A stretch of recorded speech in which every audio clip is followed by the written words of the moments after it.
point, so I'll keep things simple. I've got a few yes or no questions. Should Americans have access to medical care, yes or no? Yes. Well, that's great that we're in agreement, because if you cared about the sick, you wouldn't be forcing states to make impossible decisions about who will feel the pain of Trump and Republicans' cruel health. Yes, and they are. Look, I would believe you if your shutdown strategy didn't put 144,000 Rhode Islanders at risk of going hungry. Our shutdown strategy? Yes, your shutdown. Really? Yes, because, sir, who's the one who voted against those bills? Sir, do you disagree with President Trump then? Because that's a quote from President Trump. You don't care about the 1.4 million Americans who missed a paycheck during Trump's shutdown last year. You want public servants, as you've said, to be viewed. As you're hearing from our side, our constituents are paying the price. Yet, you put forward a budget that grows, but cuts again at the things that help the American people. So I hope you have time to reflect on that. South Carolina, and you have 5 minutes to my friend, Mr. Amo from Rhode Island. Thank you very much, Mr. Chairman, for holding this much-needed oversight hearing. Director, I'm sure you know you've got a lot of nicknames, things like Grim Reaper, but I'm not here to call you names. I am here to call you out on the pain that you've inflicted on Rhode Islanders and Americans who are fed up. And I want to get to the point, so I'll keep things simple. I've got a few yes or no questions. Should Americans have access to medical care, yes or no? Yes. Well, that's great that we're in agreement, because if you cared about the sick, you wouldn't be forcing states to make impossible decisions about who will feel the pain of Trump and Republicans' cruel health care cuts from that big, ugly law. So bad that you keep renaming it. You've rebranded it about 3 times now. Kids with disabilities, cancer patients, seniors, who do you think should feel the pain? You have forced Rhode Island to make impossible decisions about who should suffer. You want us to believe that we can't afford to help my sick constituents. But you claim it's smart budgeting to request $1.5 trillion in defense funding for a department that already has more money than they know what to do with to fight illegal wars. I've got another question for you. Should hungry children be fed, yes or no? Yes, and they are. Look, I would believe you if your shutdown strategy didn't put 144,000 Rhode Islanders at risk of going hungry. Our shutdown strategy? Yes, your shutdown. Really? Yes, because, sir, who's the one who voted against those bills? Sir, you have had a position where you have seen shutdowns as ways to break federal workers, as ways to hurt the American people. I'm reclaiming my time. You caused that shutdown. I'm reclaiming my time, sir. Was $6 a day too generous for you? Look, from Woonsocket to Providence, in the 1st Congressional District of Rhode Island, I visited food banks, and I've seen the struggle to keep up with rising demand from hungry Rhode Islanders, and that's thanks to your cruelty. Look, I have seen your actions, and I want you to take time with this particular question, because you brought up it being our shutdown. Do you think a lot of good comes from government shutdowns, yes or no? No. Well, what you're seeing here is a tightly controlled pressure moment. The questioning starts simple, basic yes or no moral premises. Should people have health care? Should children be fed? And each yes locks in a public position.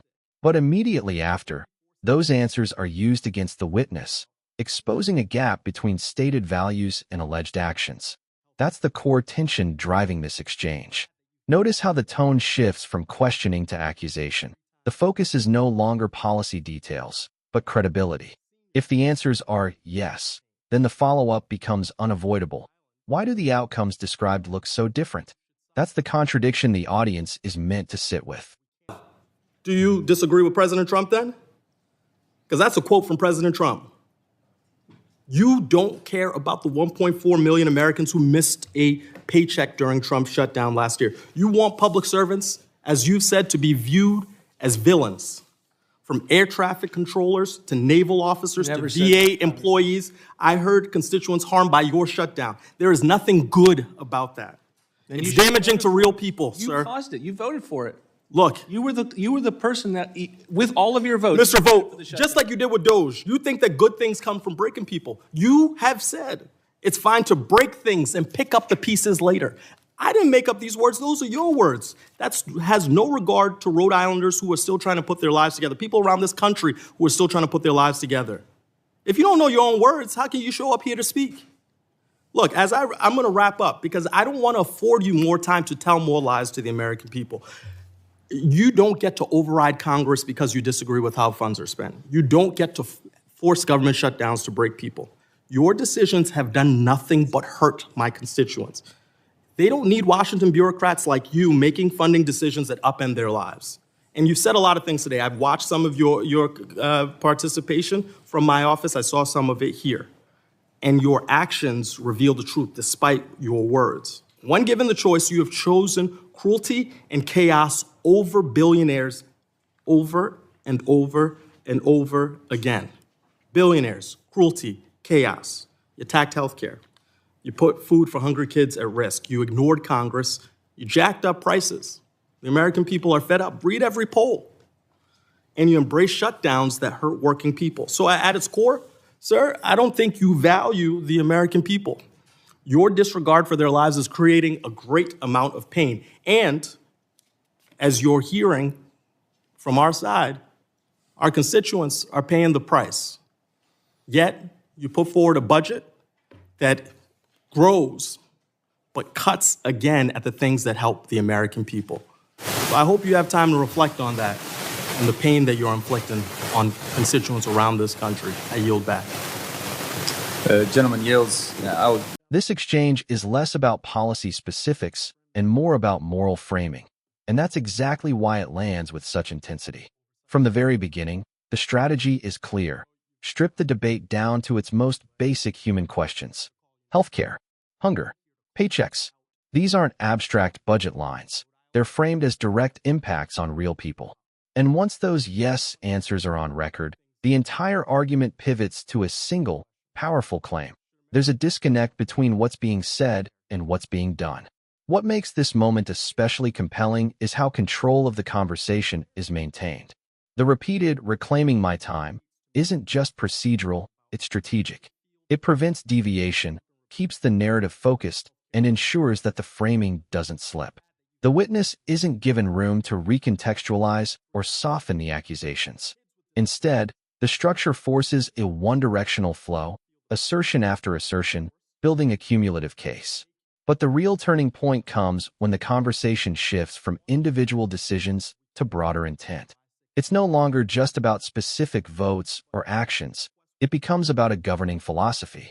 The language escalates, breaking people, cruelty, chaos. Whether one agrees with that characterization or not, it's a deliberate move to redefine the stakes.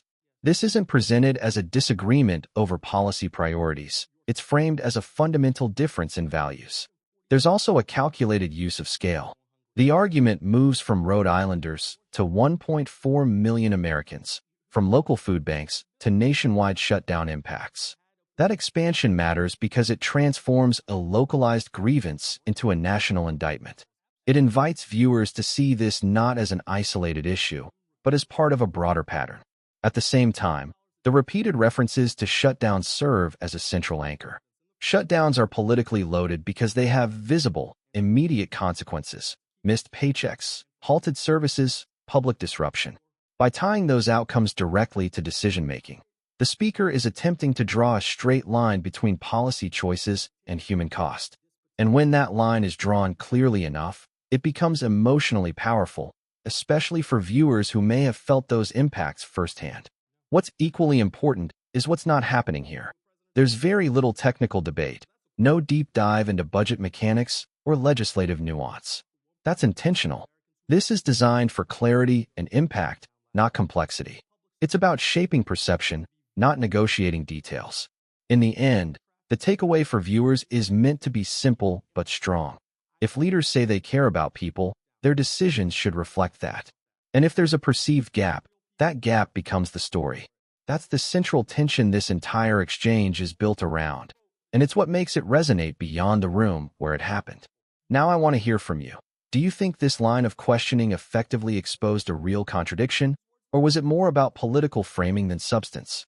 Drop your thoughts in the comments. And if you found this breakdown useful, make sure to like, share, and subscribe for more in-depth analysis like this.